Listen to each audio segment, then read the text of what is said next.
Hello friends, welcome to PCS champions. Friends, यह Bihar police examination 2023 से संबंधित न्यू प्रैक्टिस सेट सीरीज है। इसमें हम लोग इडुटेरिया का Bihar police model practice set volume 1 को कवर कर रहे हैं और यह इस प्रैक्टिस सेट का सेट नंबर 6 है। अभी तक आपने सेट 1 से 5 तक नहीं देखे हैं तो उसे प्ले लिस्ट में जाकर ज़रूर देख लीजिए।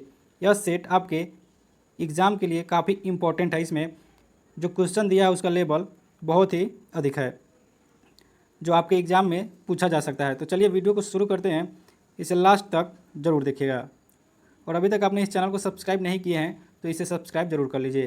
क्वेश्चन नंबर फर्स्ट है, निम्नलिखित में से कौन सा संत भक्ति के निर्गुण एवं सगुण रूपों में आस्था रखते थे? तो इनमें से रामानंद भक्ति के निर्गुण एवं सगुण रूपों में आस्था रखते थे। ऑप्शन ए इसका राइट आंसर हो जाएगा रामानंद। बात करें रामानंद की तो इन्होंने उत्तर में भक्ति आंदोलन का प्रचार किया था, इसे ध्यान में रखिएगा।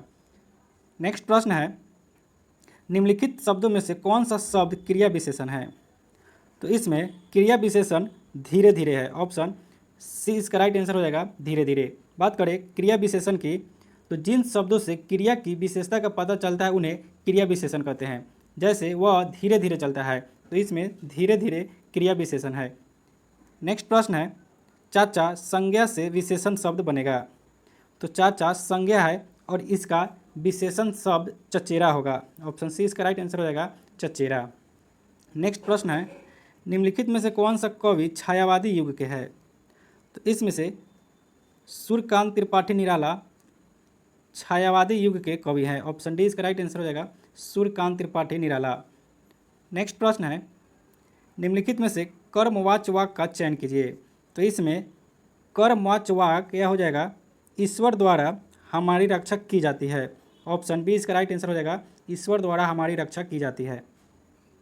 नेक्स्ट प्रश्न है, निम्नलिखित में से कौन सी रचना विष्णु प्रभाकर जी का नहीं है? तो इसमें बादलों के पार रचना विष्णु प्रभाकर जी का नहीं है। ऑप्शन सी इसका राइट आंसर हो जाएगा बादलों के पार। वहीं आवारा मसीहा, अर्धनारीश्वर, प्रकाश और परछाई तीनों विष्णु प्रभाकर जी का रचना है। नेक्स्ट प्रश्न है, चंद्रधर शर्मा गुलेरी की कहानी उसने कहा था कि नायक का नाम क्या था? तो चंद्रधर शर्मा गुलेरी इनकी कहानी का नायक का नाम लहना सिंह था। ऑप्शन बी इसका राइट आंसर हो जाएगा लहना सिंह। नेक्स्ट प्रश्न है, निम्नलिखित में अनेकार्थ शब्द क्या है? तो इसमें अनेकार्थ शब्द निशा है। ऑप्शन बी इसका राइट आंसर हो जाएगा निशा। और बात करें अनेकार्थ शब्द की तो वैसे शब्द जिसका अर्थ एक से अधिक होता है। जैसे निशा का अर्थ हो जाएगा रात, महिला, सपना, यह सभी निशा का अर्थ होता है, यानी कि एक से अधिक इसका अर्थ होता है। नेक्स्ट प्रश्न है, देवासुर में कौन सा समास है? तो देवासुर में बहुव्रीहि समास है। ऑप्शन ए इसका राइट आंसर हो जाएगा बहुव्रीहि। बात करें बहुव्रीहि समास की तो किसी समासिक पद में प्रयुक्त प्रथम एवं द्वितीय दोनों पद अपना मूल अर्थ खोकर अन्य अर्थ प्रकट करने लगे तो उसे बहुव्रीहि समास कहा जाता है। देवासुर में देव और असुर मिलकर देवासुर बना है और यह दोनों मिलकर एक नया अर्थ प्रकट कर रहा है। नेक्स्ट प्रश्न है, उसने कहा कि मैं कल तुम्हारे घर जाऊंगा, यह कौन सा वाक्य है?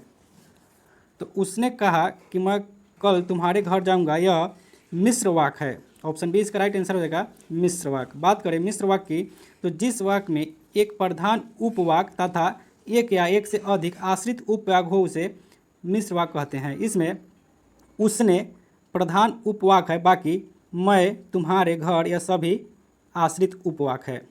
नेक्स्ट प्रश्न है, translate the following sentence into Hindi. Women learn English faster than main. तो इसका हिंदी ट्रांसलेशन हो जाएगा महिलाएं पुरुषों की तुलना में अंग्रेजी जल्दी सीखती है। ऑप्शन डी इसका राइट आंसर हो जाएगा। नेक्स्ट प्रश्न है, choose the correct synthesis of the flowing two simple sentences from the option given below. Sentence है, combine the two two form one simple sentence. This is my cousin, his name is Raj. यहाँ दो sentence दिया हुआ है, this is my cousin, यह मेरा चचेरा भाई है, हिज नेम इज राज, इसका नाम राज है। तो इस दोनों को जोड़कर एक कंबाइंड सेंटेंस बनाना है। तो इसका हो जाएगा दिस इज माई कजन राज, यह मेरा चचेरा भाई राज है। ऑप्शन सी इसका राइट आंसर होगा। नेक्स्ट प्रश्न है, choose the correct assertive form of the flowing sentence from the option below. Sentence है शैल ईवर फॉरगेट यू। तो शैल ईवर फॉरगेट यू का असर्टिव सेंटेंस हो जाएगा I shall never forget you. Option B इसका right answer हो जाएगा I shall never forget you. Next प्रश्न है form a new word from the flowing word by using an appropriate prefix out of the प्रीफिक्सेज given below. तो यहाँ ability दिया हुआ है तो इसके पहले प्रीफिक्स लगाकर इसको चेंज करना है। तो इसमें एबिलिटी का इन एबिलिटी हो जाएगा, इसमें इन प्रीफिक्स लग जाएगा। ऑप्शन ए इसका राइट आंसर हो जाएगा। और एबिलिटी इसका मतलब होता है क्षमता और इन एबिलिटी इसका मतलब हो जाएगा असमर्थ। नेक्स्ट प्रश्न है choose the correct indirect speech of the flowing sentence from the option below. Sentence है she said hurrah I have stood first.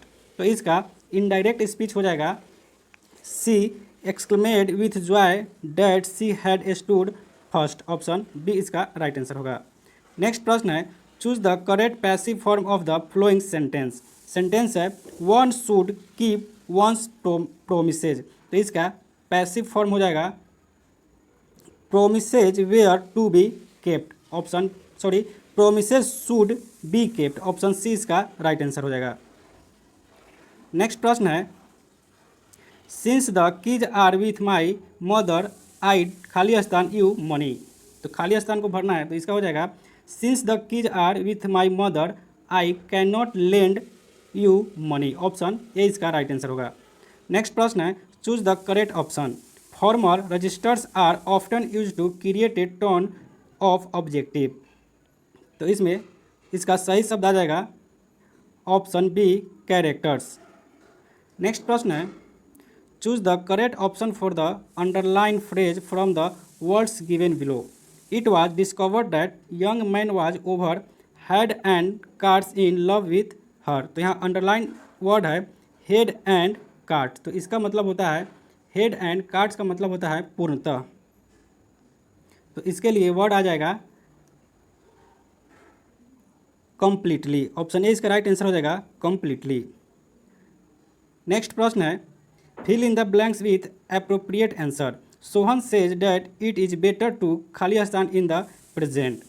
तो हो जाएगा Sohan says that it is better to live the present. Option D इसका right answer होगा क्योंकि to के साथ हमेशा V1 का प्रयोग होता है। नेक्स्ट प्रश्न है लघु पतन यानी कि शॉर्ट सर्किट के समय परिपथ में धारा का मान होता है। तो लघु पतन यानी कि शॉर्ट सर्किट के समय धारा का मान अत्यधिक बढ़ जाता है। ऑप्शन सी इसका राइट आंसर होगा। नेक्स्ट प्रश्न है दो वस्तुओं के बीच गुरुत्वीय बल पर क्या प्रभाव होगा यदि एक वस्तु के द्रव्यमान को दुगुना कर दिया जाए और दोनों के बीच की दूरी भी दुगुनी कर दी जाए। तो गुरुत्वीय बल पूछा जा रहा है तो इसका मान होता है जी बराबर फॉर्मूला होता है जी m1 गुने m2 बटा आर स्क्वायर। तो इसमें एक का द्रव्यमान दुगुना कर रहा है और दूरी को भी दुगुना कर रहा है तो इसका हो जाएगा जी m1 गुने 2m2 बटा 2r स्क्वायर। तो इसको सॉल्व करने पर आ जाएगा 1/2। तो इसका मतलब हो जाएगा यह बल का आधा हो जाएगा। ऑप्शन सी इसका राइट आंसर होगा। नेक्स्ट प्रश्न है मेथनोइक अम्ल सामान्यतः किस में पाया जाता है। तो मेथनोइक अम्ल यह चींटी के डंक में पाया जाता है। ऑप्शन सी इसका राइट आंसर हो जाएगा चींटी के डंक। और चींटी के डंक में यानी मेथनोइक अम्ल को इसे फॉर्मिक अम्ल भी कहा जाता है, इसे ध्यान में रखिएगा। और इसका रासायनिक सूत्र होता है HCOOH। नेक्स्ट प्रश्न है पादप इस प्रक्रम में ग्लूकोज निर्मित करते हैं। तो पादप प्रकाश संश्लेषण प्रक्रम में ग्लूकोज निर्मित करते हैं। ऑप्शन बी इसका राइट आंसर हो जाएगा प्रकाश संश्लेषण। नेक्स्ट प्रश्न है बच्चों में रिकेट्स रोग किसकी हीनता के कारण होता है। तो बच्चों में रिकेट्स रोग होने का कारण विटामिन डी की कमी है। ऑप्शन बी इसका राइट आंसर हो जाएगा विटामिन डी। और इस विटामिन डी की कमी से दांत का कमज़ोर होता है और दांत का सड़ना भी इसी के कमी से होता है। और इसका रासायनिक नाम कैल्सीफेरॉल होता है, इसे भी ध्यान में रखिएगा। नेक्स्ट प्रश्न है कि सितारे में टिमटिमाहट किस कारण से होती है। तो तारे का टिमटिमाना या वायुमंडलीय अपवर्तन के कारण होता है। ऑप्शन बी इसका राइट आंसर हो जाएगा वायुमंडलीय अपवर्तन। नेक्स्ट प्रश्न है जैव गैस के बारे में निम्नलिखित में से कौन सा एक कथन सही नहीं है। कथन दिया हुआ है यह मुख्यतः मीथेन गैस की बनी होती है, यह कथन सही है। यह अनवीकरणीय ऊर्जा स्रोत है, यह कथन गलत है। जैव गैस या नवीकरणीय ऊर्जा स्रोत है। कथन सी है यह ऑक्सीजन की अनुपस्थिति में गोबर के अपघटन द्वारा बनती है, यह भी कथन सही है। कथन डी है यह बिना धुएं के जलती है और कोई अपशिष्ट नहीं छोड़ती है, यह भी कथन सही है, यानी कि ऑप्शन बी इसका राइट आंसर होगा। नेक्स्ट प्रश्न है मनुष्य के आमाशय में निम्नलिखित में से कौन सा खनिज अम्ल पाया जाता है। तो मनुष्य के आमाशय में हाइड्रोक्लोरिक एसिड पाया जाता है, ऑप्शन ए इसका राइट आंसर हो जाएगा हाइड्रोक्लोरिक एसिड, और इसका रासायनिक सूत्र HCl होता है। और यह मनुष्य सहित अधिकांश पशुओं के पाचन तंत्र में उपस्थित गैस्ट्रिक एसिड का मुख्य घटक है जो भोजन को पचाने में मदद करता है। यह भोजन को अम्लीय बना देता है। नेक्स्ट प्रश्न है निम्नलिखित में से कौन सा जीवित जीव लिटमस देता है। तो लिटमस या लाइकेन से प्राप्त किया जाता है, ऑप्शन सी इसका राइट आंसर हो जाएगा सैक या लाइकेन। नेक्स्ट प्रश्न है निम्नलिखित में से कौन सा एक अम्लीय वर्षा का प्रमुख कारण है। तो अम्लीय वर्षा का प्रमुख कारण सल्फर डाइऑक्साइड और नाइट्रोजन ऑक्साइड है। तो इसका राइट आंसर हो जाएगा ऑप्शन ए वर्षा में सल्फर और नाइट्रोजन ऑक्साइड का घुलना। नेक्स्ट प्रश्न है ब्रेड बनाने में प्रयुक्त होने वाला ईस्ट निम्नलिखित में से एक समूह से संबंधित है। तो ब्रेड बनाने में प्रयुक्त होने वाला ईस्ट या कवक से संबंधित है, ऑप्शन बी इसका राइट आंसर हो जाएगा कवक। नेक्स्ट प्रश्न है जब अधातुओं को जल में घोला जाता है तब निम्नलिखित में से कौन सा एक कथन सही है। तो जब अधातुओं को जल में घोला जाता है तो वह अम्लीय ऑक्साइड बनाता है, इसका राइट आंसर हो जाएगा ऑप्शन बी वे अम्लीय ऑक्साइड बनाता है। वहीं जब धातुओं को जल में घोला जाता है वो क्षारकीय ऑक्साइड बनाता है, इसे भी ध्यान में रखिएगा। नेक्स्ट प्रश्न है मान लीजिए किसी दुर्घटना के कारण किसी व्यक्ति के मुख और ग्रास नली का कोमल अस्तर क्षतिग्रस्त हो जाता है, इस मामले में निम्नलिखित में से कौन सा ऊतक प्रभावित होगा। तो इस मामले में सल्फी उपकला प्रभावित होगा, ऑप्शन सी इसका राइट आंसर हो जाएगा सल्फी उपकला। नेक्स्ट प्रश्न है एक समान व्यक्त मानव शरीर में लगभग कितना मैग्नीशियम होता है। तो एक समान व्यक्त मानव शरीर में 25 ग्राम मैग्नीशियम होता है, ऑप्शन ए इसका राइट आंसर हो जाएगा 25 ग्राम, और मैग्नीशियम का संकेत Mg होता है।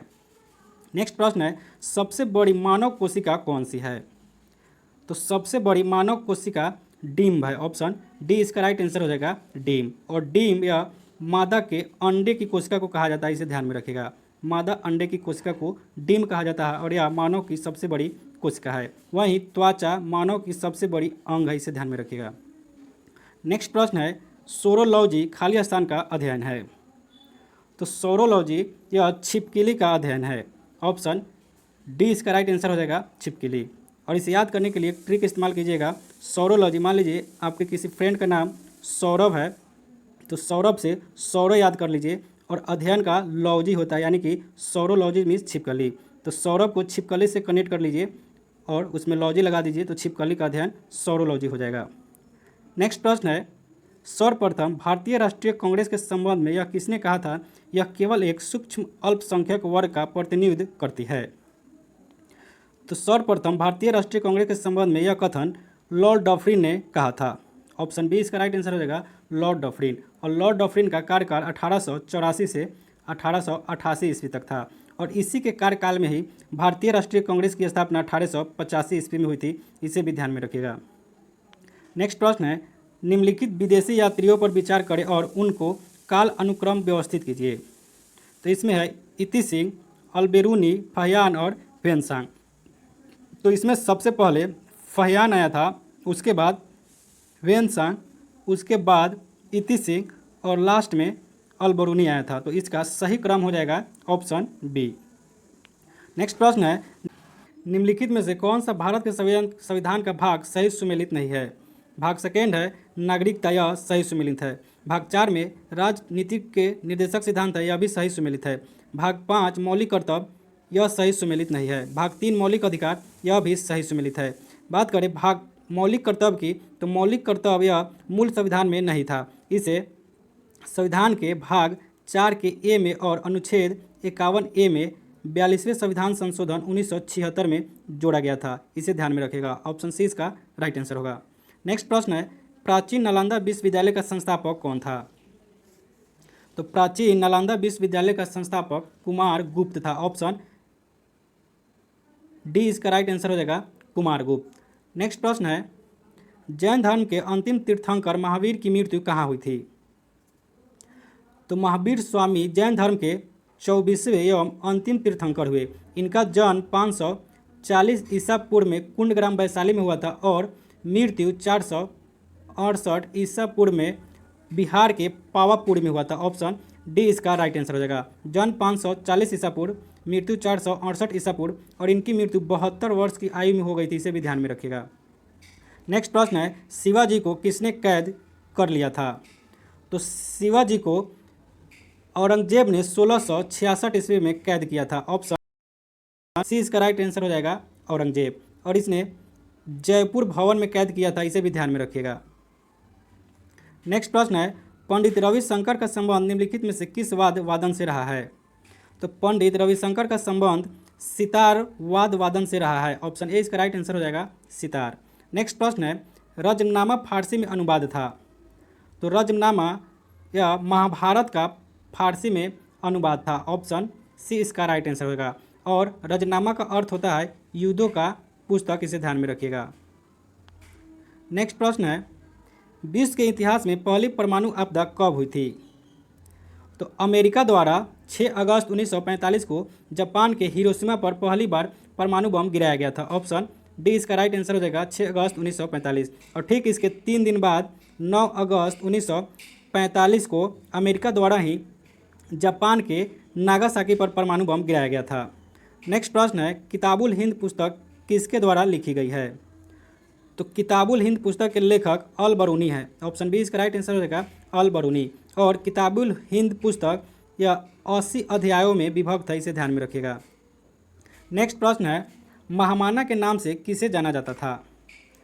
तो महामाना इस नाम से मदन मोहन मालवीय को जाना जाता था। ऑप्शन सी इसका राइट आंसर हो जाएगा मदन मोहन मालवीय। वहीं लाला लाजपत राय, इन्हें शेरे पंजाब के नाम से जाना जाता है। बाल गंगाधर तिलक, इन्हें लोकमान के नाम से जाना जाता है। नेक्स्ट प्रश्न है, यूके का राष्ट्रीय पुष्प है। तो यूके यानी कि ब्रिटेन, इसका राष्ट्रीय पुष्प गुलाब है। ऑप्शन डी इसका राइट आंसर हो जाएगा गुलाब। और भारत का राष्ट्रीय पुष्प कमल है, इसे ध्यान में रखिएगा। नेक्स्ट प्रश्न है, भारतीय संविधान के अनुसार दल बदल के आधार पर निरहरता का उल्लेख है। तो दल बदल का संबंध भारतीय संविधान के 10वीं अनुसूची में है। ऑप्शन बी इसका राइट आंसर हो जाएगा 10वीं अनुसूची। इस 10वीं अनुसूची को 52वें संविधान संशोधन अधिनियम 1985 के तहत संविधान में जोड़ा गया था। नेक्स्ट प्रश्न है, 1816 में सुगौली की संधि अंग्रेज एवं खाली स्थान के बीच हस्ताक्षरित हुई थी। तो 1816 ईस्वी में सुगौली की संधि अंग्रेज एवं नेपाली गोरखा के बीच हस्ताक्षरित हुई थी। ऑप्शन बी इसका राइट आंसर हो जाएगा गोरखा। वहीं आंगल नेपाल युद्ध यह 1814 से 1816 ईस्वी तक हुआ था और इसी युद्ध के बाद सुगौली की संधि हुई थी। नेक्स्ट प्रश्न है, हीराकुंड बांध किस नदी पर निर्मित है? तो हीराकुंड बांध यह महानदी पर बना है और यह उड़ीसा राज्य में स्थित है। ऑप्शन ए इसका राइट आंसर हो जाएगा नदी महानदी और राज्य उड़ीसा। नेक्स्ट प्रश्न है, सत्यार्थ प्रकाश किसने लिखी? तो सत्यार्थ प्रकाश दयानंद सरस्वती ने लिखी। ऑप्शन ए इसका राइट आंसर हो जाएगा दयानंद सरस्वती। और दयानंद सरस्वती का मूल नाम मूल शंकर था, इसे भी ध्यान में रखिएगा मूल शंकर। नेक्स्ट प्रश्न है, सूर्य के सबसे निकट का ग्रह है। तो सूर्य के सबसे निकट का ग्रह बुध ग्रह है। ऑप्शन सी इसका राइट आंसर हो जाएगा बुध ग्रह। और सबसे दूर ग्रह वरुण ग्रह है, इसे भी ध्यान में रखिएगा। नेक्स्ट प्रश्न है, तुगलकनामा की रचना किसने की? तो तुगलकनामा इसकी रचना अमीर खुसरो ने की थी। ऑप्शन डी इसका राइट आंसर हो जाएगा अमीर खुसरो। नेक्स्ट प्रश्न है, रीगा निम्न में से किस देश की राजधानी है? तो रीगा या लातविया की राजधानी है। ऑप्शन सी इसका राइट आंसर हो जाएगा लातविया। नेक्स्ट प्रश्न है, ग्रामीण युवा रोजगार हेतु प्रशिक्षण कार्यक्रम की शुरुआत किस वर्ष की गई थी? तो वर्ष 1979 ईस्वी में युवाओं में कौशल प्रशिक्षण तथा रोजगार प्रशिक्षण हेतु ग्रामीण युवा रोजगार प्रशिक्षण कार्यक्रम को चलाया गया था। ऑप्शन सी इसका राइट आंसर हो जाएगा 1979। नेक्स्ट प्रश्न है, निम्नलिखित में कौन सही सुमेलित नहीं है? एक तरफ राष्ट्रीय उद्यान है और दूसरी तरफ उससे संबंधित राज्य है। तो बांदीपुर राष्ट्रीय उद्यान या कर्नाटक में है, सही सुमेलित है। राजाजी नेशनल पार्क उत्तराखंड में है, यह भी सही सुमेलित है। सिमलीपाल नेशनल पार्क यह भी उड़ीसा में है, सही सुमेलित है। पीन वैली राष्ट्रीय उद्यान यह सिक्किम में नहीं है। पिन वैली यह हिमाचल प्रदेश में है। इसका राइट आंसर हो जाएगा ऑप्शन डी। नेक्स्ट प्रश्न है, फराइदी आंदोलन का नेतृत्व किसने किया था? तो फराइदी आंदोलन का नेतृत्व शरियतुल्लाह मियाँ ने किया था। ऑप्शन बी इसका राइट आंसर हो जाएगा शरियतुल्लाह मियाँ। और फराइदी आंदोलन यह 1838 से 1848 ईस्वी के बीच में हुआ था और इससे प्रभावित क्षेत्र बंगाल था, इसे भी ध्यान में रखिएगा। नेक्स्ट प्रश्न है, निम्नलिखित में से क्या सुमेलित नहीं है? तो अनुच्छेद 21 इसका संबंध स्वतंत्रता का अधिकार या सुमेलित नहीं है। ऑप्शन ए इसका राइट आंसर हो जाएगा। अनुच्छेद 21 इसमें प्राण एवं दैहिक स्वतंत्रता का अधिकार दिया गया है, इसे ध्यान में रखिएगा। अनुच्छेद 19 इसका संबंध स्वतंत्रता का अधिकार से है। अनुच्छेद 17 इसमें अस्पृश्यता है और अनुच्छेद 32 यह संवैधानिक उपचार से संबंधित है, यह सभी सुमेलित है। नेक्स्ट प्रश्न है, प्राचीन भारत की निम्नलिखित पुस्तकों में से किस एक में शुंग राजवंश के संस्थापक के पुत्र की प्रेम कहानी है?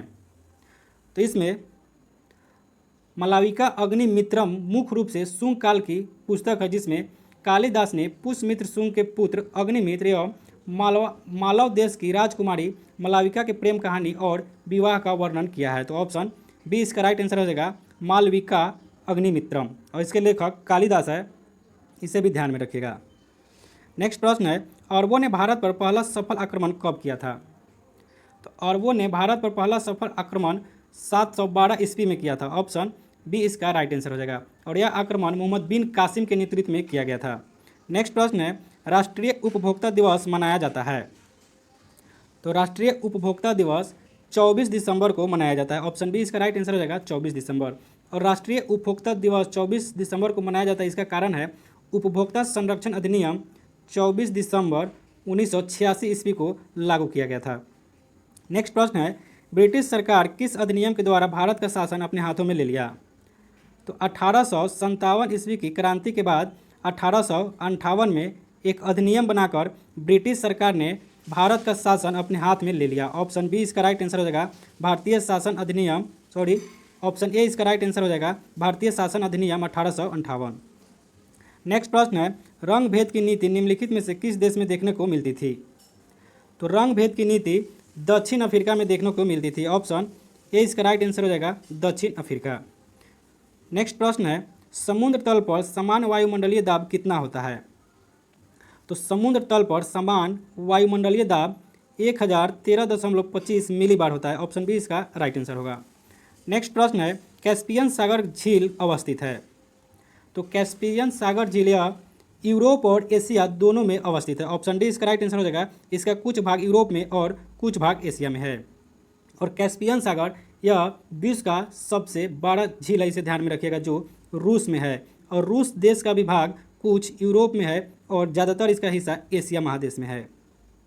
नेक्स्ट प्रश्न है, नियाग्रा जलप्रपात किस देश में है? तो नियाग्रा जलप्रपात यह अमेरिका, यूएसए एवं कनाडा के सीमा पे है। तो इसका राइट आंसर हो जाएगा ऑप्शन ई, इनमें से कोई नहीं। नेक्स्ट प्रश्न है, किस स्थिति में मुद्रा के मूल्य में वृद्धि होती है तथा वस्तुओं एवं सेवाओं की कीमत में गिरावट होती है? तो मुद्रा के मूल्य में वृद्धि मुद्रा अस्फीति में होती है। ऑप्शन सी इसका राइट आंसर हो जाएगा। और मुद्रा अस्फीति में मुद्रा के मूल्य में गिरावट होती है। नेक्स्ट प्रश्न है, भारत की जनगणना 2011 के अनुसार बिहार में महिला साक्षरता दर क्या है? तो भारत की जनगणना 2011 के अनुसार बिहार में महिला साक्षरता दर 51.5% यानी कि 51.5% है। ऑप्शन डी इसका राइट आंसर होगा। वहीं बिहार राज्य की कुल साक्षरता दर 61.8% है और पुरुष साक्षरता दर 71.2% है।